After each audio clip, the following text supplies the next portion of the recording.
We're in conversation with Nicola Mendelsohn. She's the VP of Global Business Group at Meta. She's telling us about insights on the Indian market, how it's panning out, what the revenue looks like, and what the road ahead looks like, especially in context of emerging technologies like AI. Nicola, coming back to you.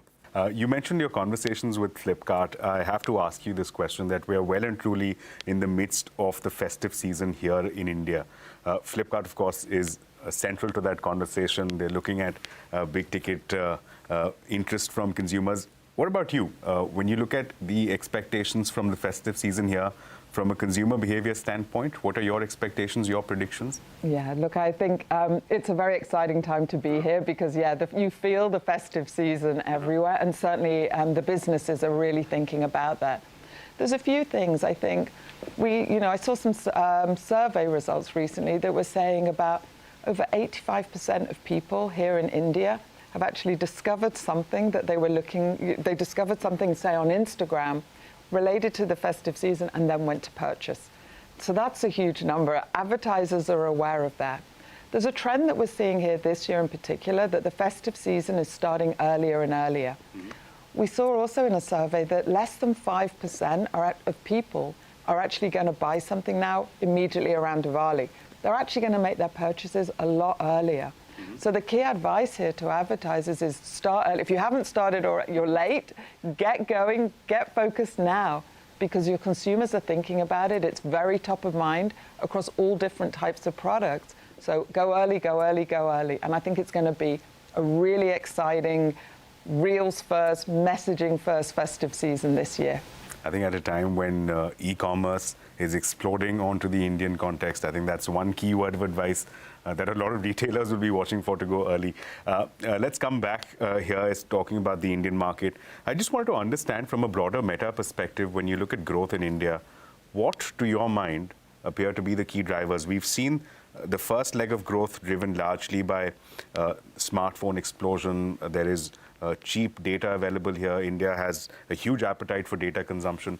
What, to your mind, are the drivers that will perhaps drive the next leg of growth in India? So I think there's a number of different things here. I mean, you have an explosion of people still coming onto the internet in new and in different ways.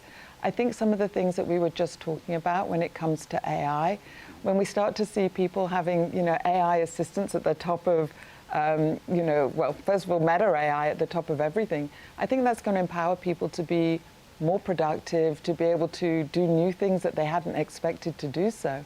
And then messaging.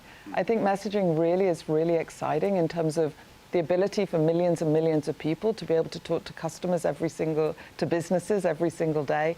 That's an exciting opportunity as well. Let's talk about Reels. I wanted to come back to that. You're a reeler yourself.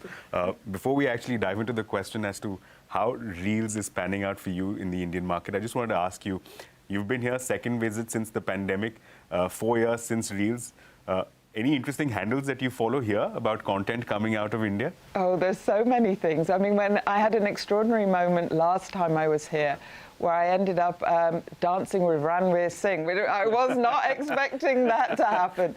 And certainly, I think his is a very exciting, dynamic, I think that's putting it mildly, the high energy character that he brings on board. Yeah, it's phenomenal energy. And last time I saw him, he was all dressed in pink. So that's interesting. But there's a lot. Look, there are so many exciting things that are happening in this market. And I'm interested to get some tips from you. Let me get your perspective. When you're talking about Reels, when you're talking about monetizing it from an advertisement perspective, how's that panning out for you?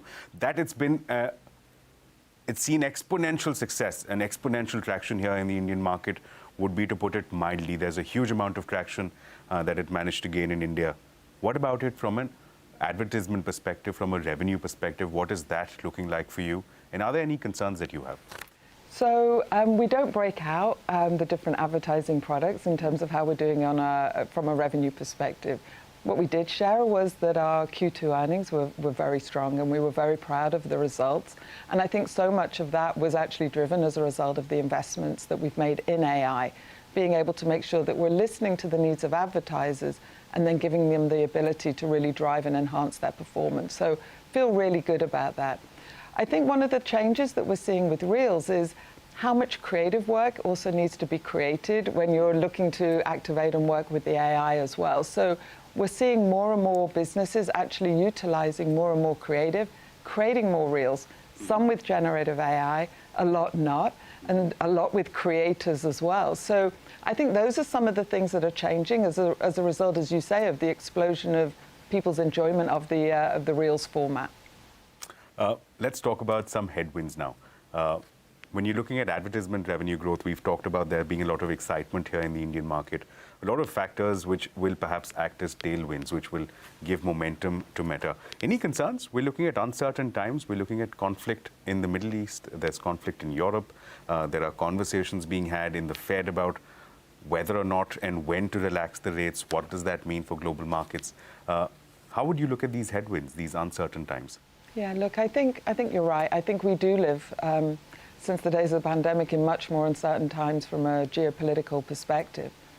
What I think that's different now is, and that's certainly something that the business leaders are saying to me, they're building uncertainty into their plans. So they don't know what the thing is going to be, but they know there might be something. And so rather in the past where you had one set of plans, some companies have got multiple sets of plans now, and they're pulling levers accordingly. What matters still is growth. Where are you going to find growth from? And what they're telling to me when I'm having those conversations is actually we're a really important place for them to find the growth. We're an important place to find the levers to help them to do the things that they need to do. So we're all in on listening to make sure that we're listening, we're responding, that we're learning together, and ultimately, giving them the growth that they hopefully need. One aspect on regulation I just wanted to bring in, and this is on the question of privacy versus personalized marketing. You mentioned that business messaging is at the core, is something that Indians appear to have embraced. I just wanted to ask you, how do you balance those concerns? Because there are questions sometimes that are being raised in terms of wanting to customize the content. Are we perhaps, there's a thin veil that we may be in breach of? Is that a challenge that you face? That's not how we think about it at all. I think actually that you can have privacy and personalization, and they sit very comfortably with each other. People love personalized messaging, and they love personalized marketing because it's relevant to them, and it's relevant to them, and it's also relevant to the business. So much money used to be wasted by businesses and advertisers trying to find the customer. It's much easier to find the customer these days. And of course, from a privacy perspective, we're adhering to any regulations anywhere in the world around this area. That's an important aspect for us. And we make sure that we invest so that people at the heart are in control of the data that they're sharing. And at any point in time, they can go in and they can adjust the privacy settings on our platform in order to say what they do and they don't want to share. Interesting thoughts. And that brings me to my final question. And this is with respect to the broader conversation about the tech space.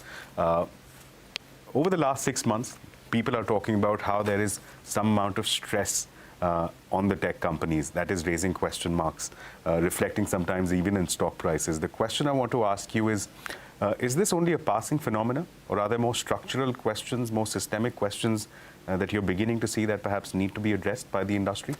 So I think judges by what the outputs are, the different, I can't speak for other companies, of course not, but from a Meta perspective, look, we're very focused on making sure that we are investing in the new and the exciting innovations that are coming out, which we've talked about and that we've shared. I've been in the office this week, in our different offices, and there's a huge energy, there's a huge momentum, there's a huge excitement around the direction of the company, the investments that we're making, but also equally the partnerships that we have right here on the ground, from some of the very smallest businesses, the mom and pop businesses, to some of India's largest businesses and everything in between. And we're proud, really proud of the contribution that we're making to the Indian community and to the Indian business community as well. So I'm looking forward to seeing that continue. Nicola, it's been a pleasure speaking to you, but I'll just put across a final question to you. While reading up about you, I saw a few articles that referred to you as perhaps being one of the most influential women in the world of tech. One word that you'd give out to young entrepreneurs here in India looking to grow, looking to meet those challenges and looking to break the glass ceiling, one message that you'd like to send them? Well, thank you. Let me have a think. I'll quote Eleanor Roosevelt here, which is, do the things you think you cannot do. Because when you do those things that seem a little bit scary, those are usually the right things to do, because those are the things that are going to empower you, they're going to make you grow yourself, and ultimately will help you grow your business also. Nicola, it's been engaging, this conversation, which gives us so many insights into how Meta is looking at India. I'd like to thank you for taking out time from what is clearly has been a busy day for you. Thank you once again for being a part of this. That was, of course, Nicola Mendelsohn giving us insight into Meta, its insights on India, on applications of technology, and what this road ahead looks like. I'd like to thank Nicola once again for being a part of this. For more news and updates, keep watching CNBC TV 18.